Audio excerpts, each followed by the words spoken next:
Ensayo CPT. El CPT es un ensayo de penetración estática, el cual incorpora un sensor con capacidad para registrar la presión de poro. Consiste en hincar a presión una barra con una punta cónica en el terreno a velocidad constante, 2 centímetros sobre segundo.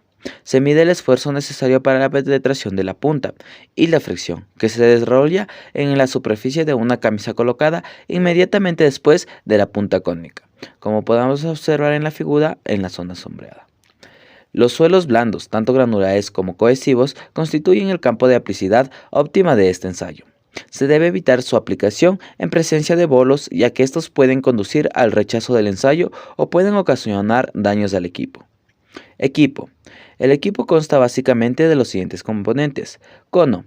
El equipo de referencia consta de un cono de 60 grados y de 10 a 15 centímetros cuadrados de área en la base y 150 centímetros cuadrados de área en la camisa de fricción.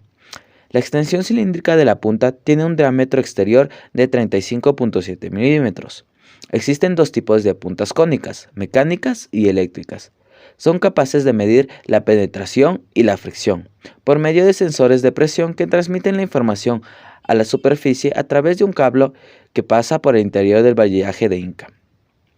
El elemento que permite medir la presión intersticial dentro del cono es el denominado filtro poroso. Este debe de tener una rigidez tal que no influya en las presiones de agua medidas, y además debe tener una permeabilidad que por un lado permita tener una respuesta suficientemente rápida, pero por otro lado sea suficientemente baja para evitar la entrada de aire y la consecuente desaturación del filtro. A continuación podemos ver un esquema de la punta eléctrica. En la práctica se utilizan dos posiciones básicas del filtro, sobre la cara del cono U1 o sobre la base del cono U2. Las diferentes localizaciones del filtro en la punta cónica se pueden observar en la figura anterior. Hay que considerar que la ubicación del filtro dentro de la punta cónica pueden afectar en la medición de los resultados, llegando a la conclusión que la ubicación del elemento poroso en el cono no es indiferente para el resultado. Varillaje de hinca. Son los distintos tramos de varillaje con el que se transmite la fuerza para hincar la punta cónica. Sistema de hinca penetrómetro. El mecanismo de hinca de la punta en el terreno a través del varillaje es un sistema hidráulico montado encima de un vehículo adecuado. Este debe tener el peso necesario para provocar una reacción suficiente para hincar el varillaje o tener un sistema de anclaje al terreno que garantice dicha reacción. Las capacidades de reacción habituales oscilan entre 5 y 20 toneladas. El equipo debe estar bien nivelado para garantizar la verticalidad de la hinca, aunque se admite una desviación vertical menor al 2%.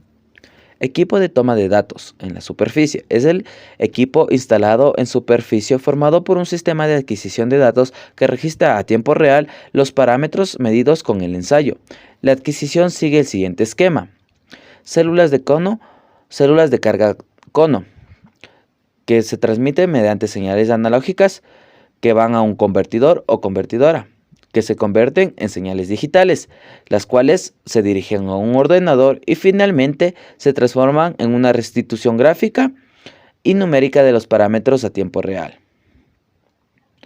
Ese sería el esquema de funcionamiento de un sistema de adquisición de datos. Procedimiento de ejecución del ensayo. La normativa que recoge los puntos básicos para la ejecución correcta de este ensayo es la ACTM D-5778-95. A modo de resumen, para la realización del ensayo hay que seguir los siguientes pasos. 1. Realizar un sondeo previo o de avance hasta el nivel. 2. Instalar el equipo de empuje. 3. Saturar el filtro poroso y la punta. 4. Introducción de la punta y varillaje al interior del sondeo de avance. 5. Esperar unos minutos antes de pensar con el fin de igualar al máximo la temperatura del terreno y la de la punta. 6. Evaluar los ceros iniciales. 7. Penetrar en el suelo a velocidad constante. 8. Registrar los parámetros necesarios. Hay dos aspectos importantes dentro de la ejecución de este ensayo que se van a desarrollar de forma más específica: la saturación del filtro poroso y la ejecución del propio ensayo de disipación. Saturación del filtro poroso y punta. Para asegurar una correcta saturación del piezocono, lo cual es esencial para la correcta ejecución de los ensayos de disipación, es desairar el filtro mediante bomba de vacío en el laboratorio. En el campo se eliminan burbujas de aire que hay en cavidades y conductos del cono mediante una jeringuilla. A continuación se juntan filtro y cono dentro de un recipiente con agua. Y finalmente se protege la punta con un tapón de caucho hasta que entra en contacto con el agua del terreno. Aplicaciones. Desde el punto de vista geotécnico. Determinación del perfil estratigráfico del terreno. Evaluación de los parámetros geotécnicos de las capas atravesadas.